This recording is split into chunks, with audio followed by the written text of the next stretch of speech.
Meus irmãos, a paz do Senhor Jesus. É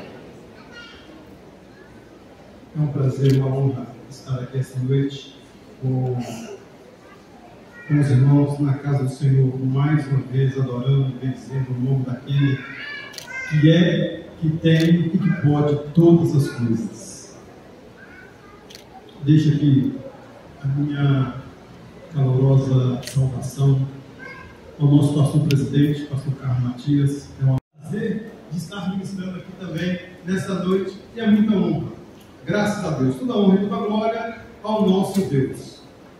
Neemias capítulo 1 diz assim: palavras de Neemias, filho de Acalias, no mês de Quisleu, no 20º ano, quando eu estava na cidade de Suzã, veio Anani, um dos meus irmãos, com alguns homens de Judá.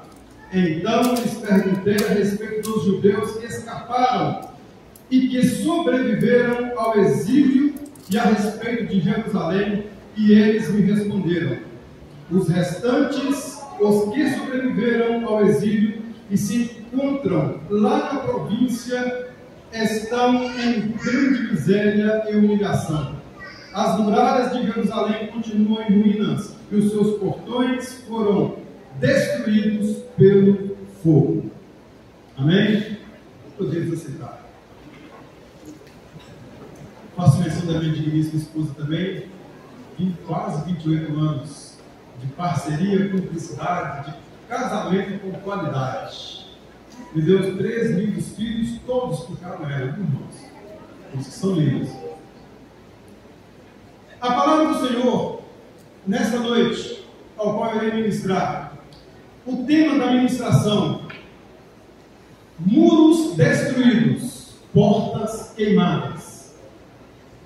Para contextualizar a história, Neemias estava na cidade de Suzã, servindo no palácio do rei Artaxerxes.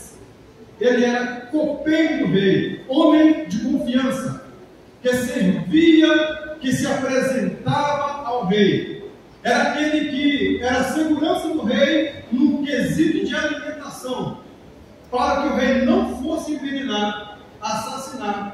Ele era aquele que experimentava, antes de servir ao rei, passava primeiro por ele. Servo do Senhor, homem temente, que mesmo no palácio, que mesmo em uma vida boa, confortável, permaneceu fiel ao Senhor. Certo dia, conforme narra o texto em apreço, chega alguns irmãos vindo de Jerusalém, vindo do país, da nação, da terra natal de Neemias, e ele pergunta notícias daquele povo. Como está o povo? E a notícia que ele recebe entristeceu o seu coração de tal maneira que por 3 meses ele se entristeceu, orou e jejuou a favor do povo. Quando no ano de 586, Nabucodonosor, rei da Babilônia, ele cercou Jerusalém, um cerco prolongado. A cidade de Jerusalém era toda murada, fortificada. O cerco durou. Ele conseguiu destruir Jerusalém, derrubou os muros, queimou os grandes portões que davam segurança à cidade. Ele saqueou, ele destruiu, levou a riqueza, destruiu o templo, levou o povo cativo e deixou na cidade uma pequena parte da população, pobre, doente, enfraquecida. Passaram-se os anos, o cativeiro durou 70 anos. O povo lá na Babilônia, o império babilônico caiu, foi vencido pelos medos persas, e após se levantar outro rei, o Senhor levanta Zorobabel e liberta uma parte do povo que retorna para Jerusalém. Passados alguns anos, liberado e retornam para Jerusalém. Quando vem a notícia para Neemias, e ele se entristece, porque quem trouxe a notícia? Anã falou com ele assim: o povo lá está em grande miséria e humilhação. Quando falamos em miséria, falamos questão financeira. Não há recurso financeiro. O povo está tudo nivelado. São todos iguais. Todo mundo com fome, todo mundo virando lixo, todo mundo com necessidade, todo mundo igual. Todo mundo desvalorizado, com exceção de quem os estão liderando. Em grande humilhação. E também, eles estão na miséria e na humilhação. Quando falamos de miséria, falamos de recurso financeiro. Quando falamos de humilhação, falamos de recurso psicológico, emocional, de dignidade humana. Além de não ter o que sustentar, o que sobreviver, o que vestir, eles estão de uma maneira indigna. Mas por quê? Porque os muros continuam destruídos e os portões da cidade, as portas da cidade, continuam queimadas pelo fogo. Para entendermos isso aqui, esse contexto histórico, essa situação, nós devemos lembrar que as cidades eram todas muradas. Por cima da muralha havia locais, havia torres de vigilância, onde tinha 24 horas, revezando em turnos, militares armados, que promoviam a segurança da cidade. A cidade só era segura porque havia a muralha e havia torre de vigilância, e os homens que, mesmo com o sacrifício da própria vida, estavam lá diuturnamente para proteger a cidade. No local, no ponto de observação, no local da sentinela, ao avistar o inimigo de longe, já tocava a trombeta, já dava anúncio. Os militares dentro já se preparavam e o combate, a defesa era certeira e a cidade continuava segura e o povo permanecia em ordem e na paz social. Os anos passaram, as épocas são outras, as nossas cidades não são muradas mais, mas os militares continuam aqui, a segurança social permanece aqui, os que promovem a segurança, os que continuam na sentinela, os que continuam alertas diuturnamente, permanecem, mantendo a ordem, mantendo os inimigos afastados e alertas. Se vem o inimigo, se vem alguém para roubar, para matar, para destruir, para sequestrar, aqui está a polícia militar, aqui está as forças de segurança. Aqui eles fizeram pela sociedade. Só há atividades na sociedade, só não se instala o caos social, porque nós temos as forças de segurança que zelam e velam por nós. Eu me lembro de um momento de juventude em nossa história, não muito distante, onde no estado do Espírito Santo a polícia entrou de greve e a cidade se tornou um caos. Um caos. Quem mantém a ordem é a polícia militar. No mundo físico, no mundo espiritual, é a igreja. Então aqui é uma junção perfeita, porque são braços de Jeová, são homens que Deus levantou para manter a ordem social. É o exército de Cristo aqui na terra. E juntos dois exércitos, cuidando do lado físico e cuidando do lado espiritual, o diabo tem seus planos frustrados na sociedade.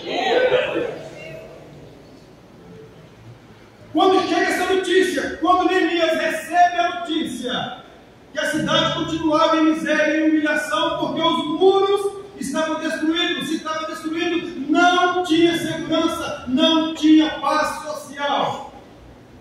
As portas estavam queimadas. O que simbolizam as portas? É lugar de limite, é lugar onde faz a distinção entre aqueles que são estranhos e aqueles que são da família.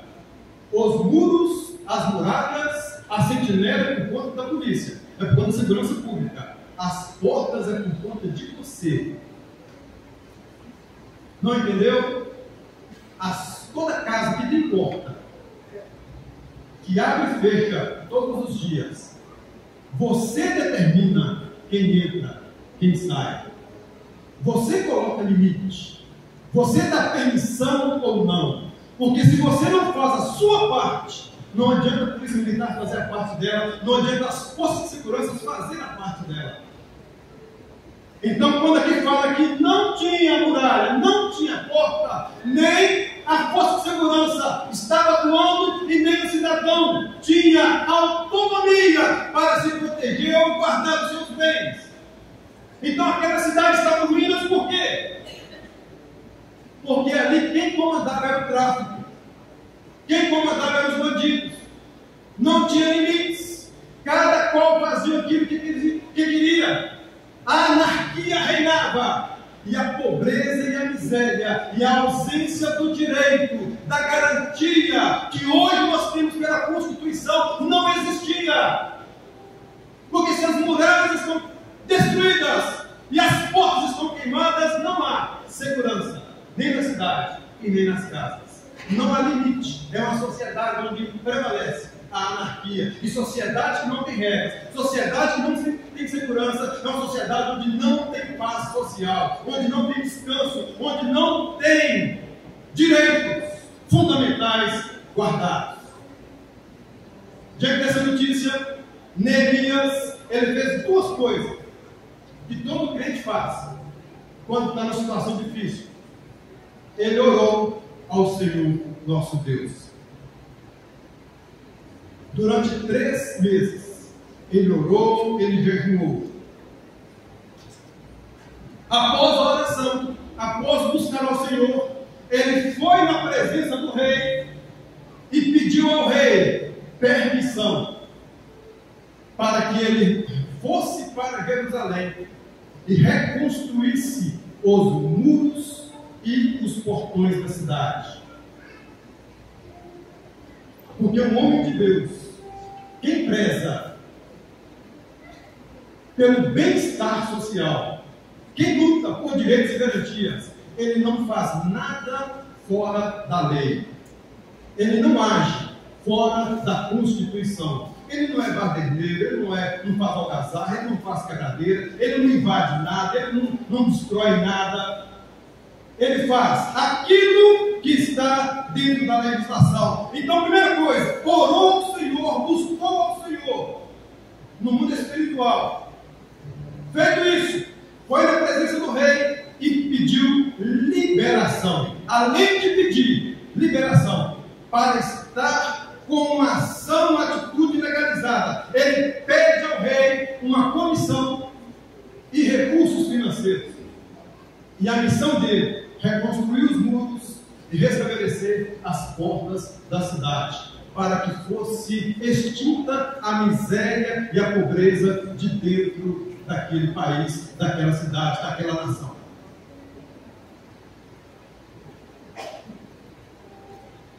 Feito isso,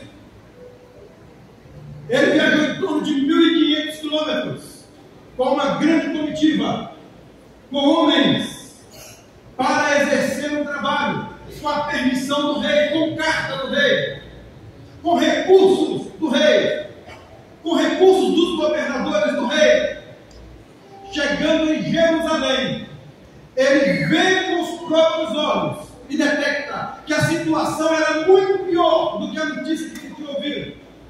Ele reúne o povo e no capítulo 2 ele fala assim: então eu lhes disse, vocês estão vendo a miséria que nós estamos. Jerusalém está em ruínas e os seus portões estão destruídos pelo fogo. Venham, vamos reconstruir as muralhas de Jerusalém para nos livrarmos desta grande vergonha que se abateu sobre nós. 1.500 quilômetros de viagem, no pelo de animal, para fazer uma grande obra, reconstruir a dignidade de uma cidade. Só que quando ele viu que a situação era pior, ele chama o povo à responsabilidade. Vocês estão quietos aí? De 586, quando foi a invasão até hoje, já se passaram 120 anos de miséria, de pobreza, de caos social, onde impera a anarquia, a bandidagem toma conta, onde o povo continua morrendo, oprimidos, sem direitos, sem segurança, sem paz, sem lazer. O povo se anima e cada um começa a juntar forças e a reconstruir os muros que estavam destruídos.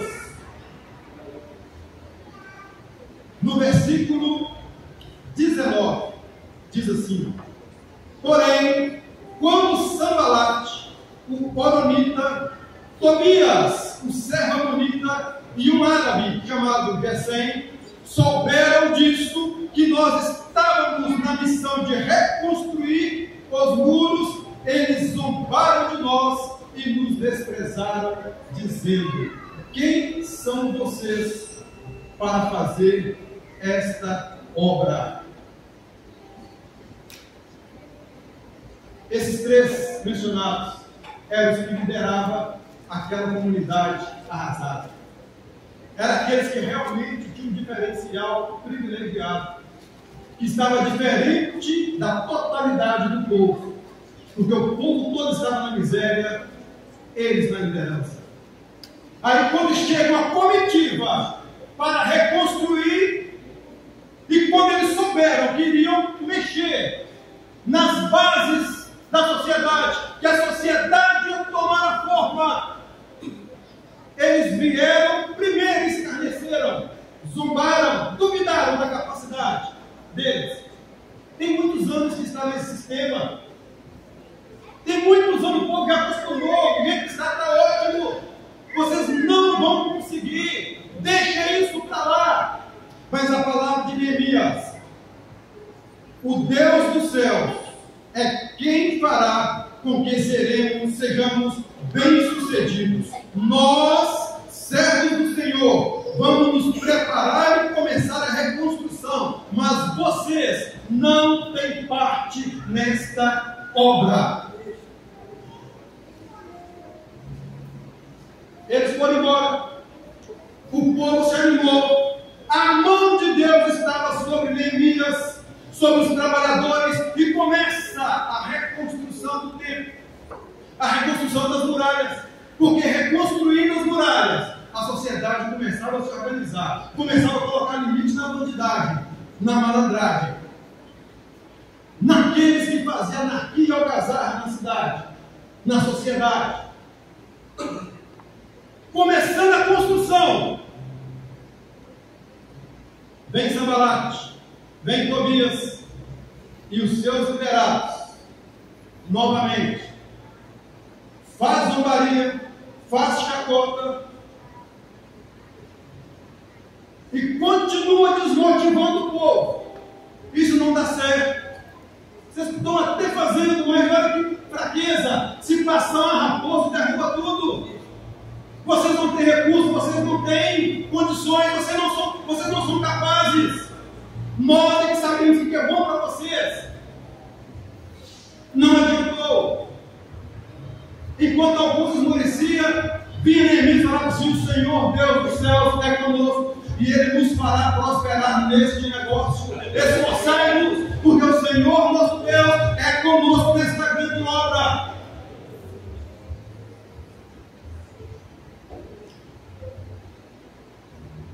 Os dias se passam.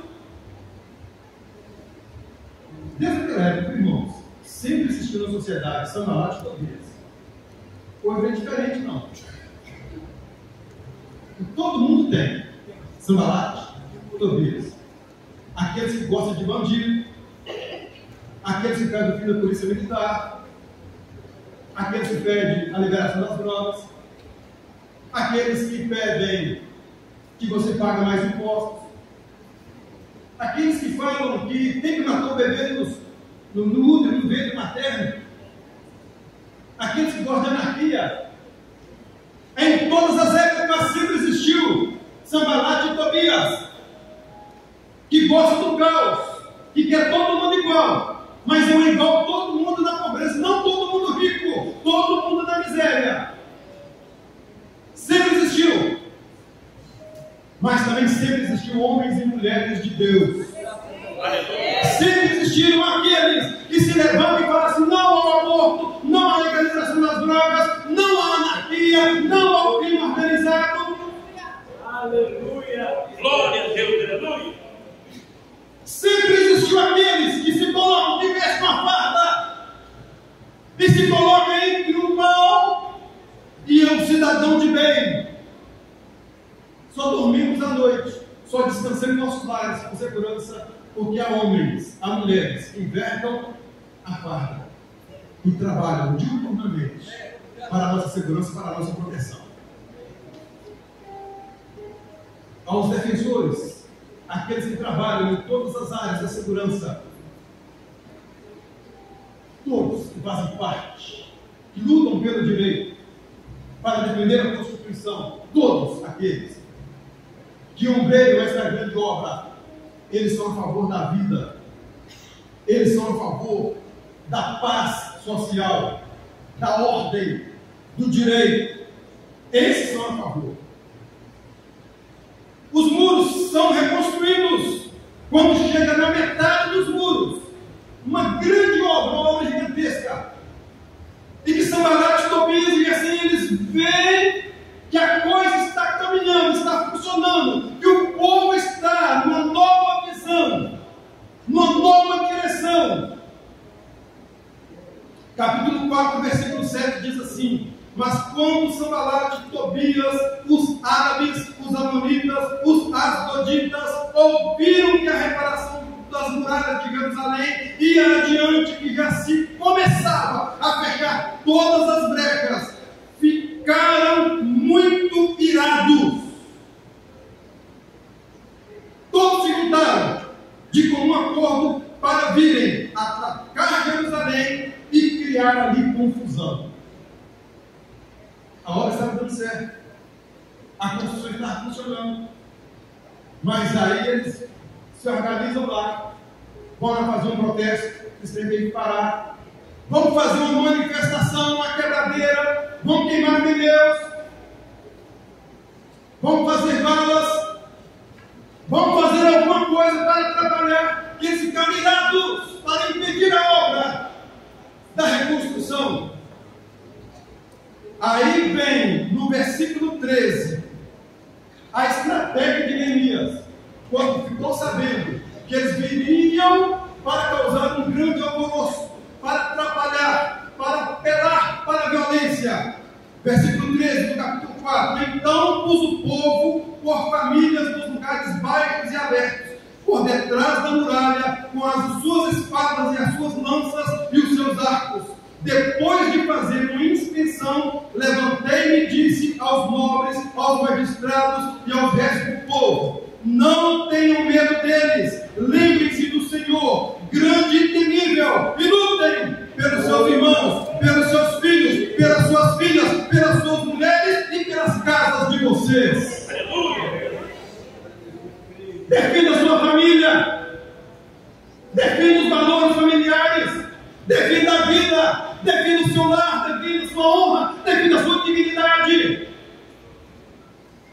Não abra mão dos bons princípios, não abra mão dos direitos constitucionais garantidos. Não conforme, não concorde com a anarquia e com o caos social. Essa política de quanto pior, melhor, isso é coisa do cão. O Senhor nos fez como vencedores para conquistar, para estarmos em locais altos, para edificar e para construir uma sociedade saudável. E a nossa sociedade, ela tem critério, ela tem princípios, ela tem a sua estrutura que propicia o bom funcionamento das instituições instituições. Nós temos direitos e garantias resguardados na lei. Estão todos lá, já determinados. Aqueles que são defensores dessa garantia estão lutando a boa batalha do Senhor nosso Deus. Lute pela sua família. Lute pelos seus filhos. Lute pelos princípios, pelos valores, pela ética, pela moral, pela ordem. Capítulo de número 6.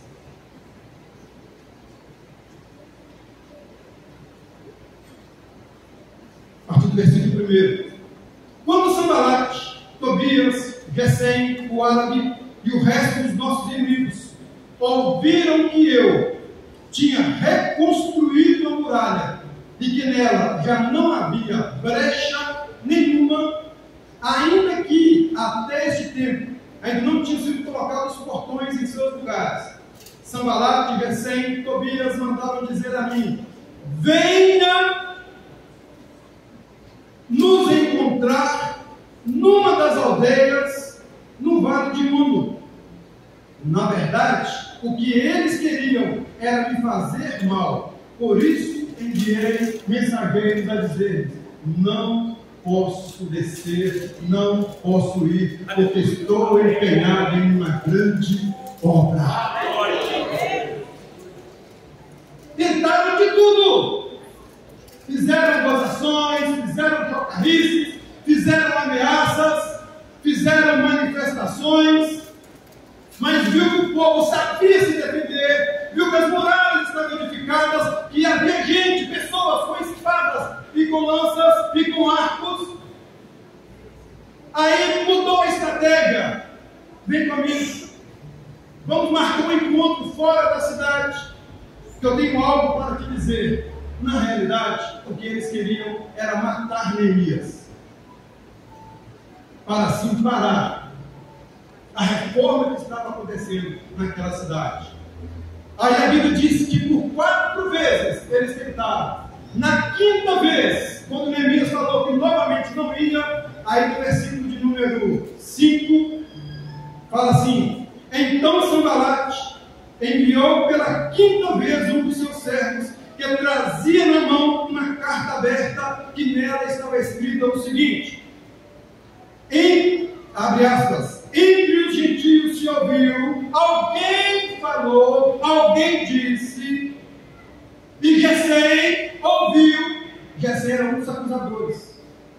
Gesem é testemunha de que você, Neemias, e os judeus estão se rebelando contra o rei, fazendo a muralha, colocando portões, para você tomar o lugar do rei, para você ser o líder deles, para você tomar uma postura, uma posição que não é sua, que não te pertence.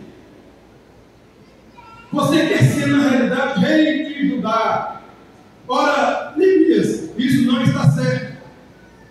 Nós vamos encaminhar essa denúncia para o rei. Então você desce e venha conosco, porque nós vamos reunir, e você vai ter que provar que rebelião é essa que você está fazendo. Isso lembra alguma coisa? Eles criaram a narrativa, eles inventaram a história, alguém diz, e a testemunha que eles arrumaram era eles que estavam acusando, inventaram.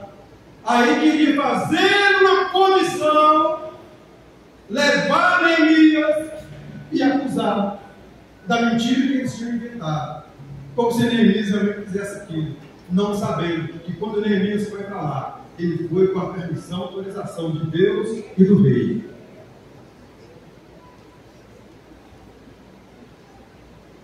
Neemias disse: não vou descer.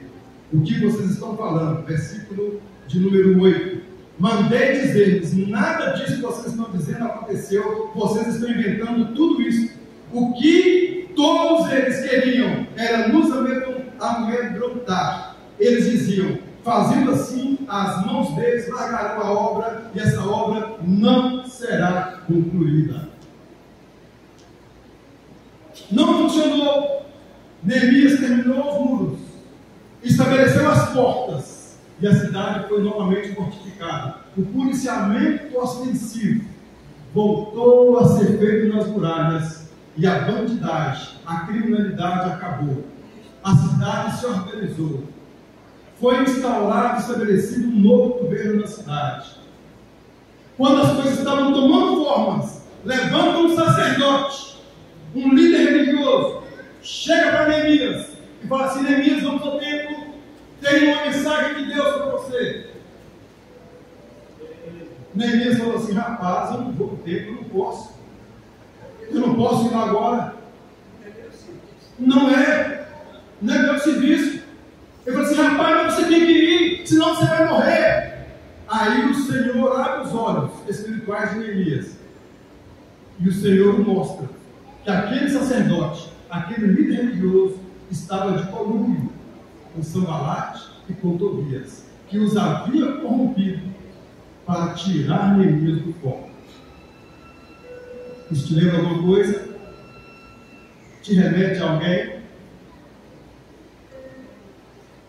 Não é de hoje que o diabo usa a estratégia para desconstruir valores sociais, para perturbar a nossa paz, para destruir nossas famílias. Por isso eles pedem o fim da polícia militar, por isso eles pedem a liberação das drogas, por isso eles estão aí desconstruindo, tentando ir contra a Constituição. Mas a Constituição, o nosso direito está garantido diante dos homens e diante de Deus. O Senhor levanta Neemias, a cidade é restaurada, os muros edificados, as portas que estão destruídas são colocadas no devido lugar, e a paz social volta a reinar. Durante 52 dias apenas, um caos que durou 120 anos, ele mudou de forma. Então é possível mudarmos, se você se colocar na posição para Deus te usar. Deus nos chamou para fazer a diferença. Deus chamou homens e mulheres para lutar pela paz, pela justiça, pelos direitos constitucionais, para defender as causas do oprimido, do inocente, para defender a vida, para defender o patrimônio. Deus chamou homens para estar na linha de frente, vestindo a farda, para estar nas muralhas diuturnamente. Problemas onde está todo mundo correndo dele, lá vai as forças de segurança para resolver. Não importa se estão atirando, se está pegando fogo, se está tendo um terremoto, se está tendo uma avalanche, lá vai a força de segurança para tentar reparar, restaurar, novamente trazer a paz, o equilíbrio social naquele lugar. Aleluia! Glória a Deus! Enquanto isso, há uma igreja que ora intercedendo. 9 horas. O inimigo tentou de tudo: acusação, chocarrices, fofoca, ameaça, manifestação. Vão quebrar tudo, vão pôr fogo, vão fazer estardalhaços, vão bater, vão matar, vão colocar isso para correr, vão destruir aquilo que eles estão fazendo. Corrompe líder religioso, falsa profecia, falsa mensagem, falsa pregação. Mas o homem que Deus levanta, quem tem chamada de Deus para cumprir uma missão, tanto no mundo espiritual como no mundo físico, ele não abaixa a cabeça, e mesmo que seja um sacrifício do próprio sangue, da própria vida, ele continua lutando, combatendo o bom combate. E a nossa sociedade continua de pé. Sempre vai ter Sanbalate e Tobias, mas sempre teremos Neemias em nosso meio, que fala assim: eis-me aqui, Senhor. Conta comigo para fazer a diferença. Deixa eu perguntar: o Senhor pode contar com você nessa noite? Mandou até a sua. Você pode achar que sua força é pequena. Você pode achar que não vai dar certo. Mas aquele que lança a mão no arado e olha para trás não é digno do arado. Então caminhe, marche, lute, seja aquele que vai fazer a diferença. E que mesmo que venham ameaças, mesmo que venham zombarias, mesmo que venham falsas profecias, você continua de pé no seu propósito. E o Senhor é conosco, a boa mão do Senhor está sobre nós. Amém? Eu quero orar por você nessa noite, agradecendo ao Senhor pela sua vida. Eu trouxe uma mensagem bem tranquila, de conscientização. Estamos falando de força de segurança pública, e às vezes nós não temos dimensão da importância que é ter uma cidade mudada, ter um sentinela que patrulha 24 horas, que impede as forças das trevas de operar. E o efeito que tem a oração dessa igreja no mundo espiritual. Enquanto nós agimos fisicamente, a igreja age no espiritual. Não abra mão da sua família. O capitão Vitor chegou. Vem cá, capitão, deixa-me só nesse momento de oração.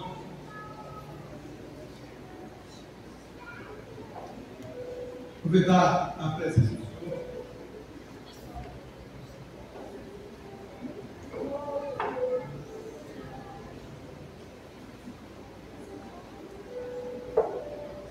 Ele estava me dando curso, mesmo chegando atrasado, na correria eu vou lá porque a homenagem e a participação, a presença da igreja é muito importante na vida das forças de segurança pública. Não somente da polícia militar, mas também das forças, de todas as forças, né? Corpo de bombeiro, polícia civil, a FARC, da Ordem dos Advogados do Brasil, os vereadores, o prefeito, o poder legislativo, executivo. Tudo aquilo que a nossa sociedade é estruturada. Essa nova geração que vê esse trabalho é brilhante, é maravilhoso. Esse trabalho nada mais é dos exploradores do rei, que ensinamos à nossa geração valores, princípios morais e sociais que tão forte constrói-se e edifica a nossa sociedade. Amém? Se nós vamos para cá, oremos ao Senhor nosso Deus. Senhor Deus, graças te damos por todas as coisas, por cada vida, por cada família, por cada um que estão presentes aqui, por cada um, Pai, que se coloca como Neemias para fazer a diferença em nossa sociedade, para juntos ombrearmos essa nobre causa de manter a paz social, de manter a equidade, de manter, ó Deus, as famílias seguras, protegidas, de manter nossas crianças a salvo, ó Pai, de todo mal, de toda fúria, daqueles que querem vir para matar, roubar, destruir, que a mão poderosa do Senhor esteja sobre cada lar, cada família, cada vida, Senhor, no nome de Jesus Cristo, nós pedimos e agradecemos. Amém. Deus abençoe cada um dos irmãos. Pastor, muito obrigado pela confiança, pela honra. Nosso comandante, mais uma vez, obrigado pela presença, senhor capitão. Obrigado. Recém-promovido a veterano. Deus abençoe cada um de vocês. Mais uma vez, meu respeito e minha sincera gratidão por cada um de vocês. Estamos juntos, continuaremos juntos.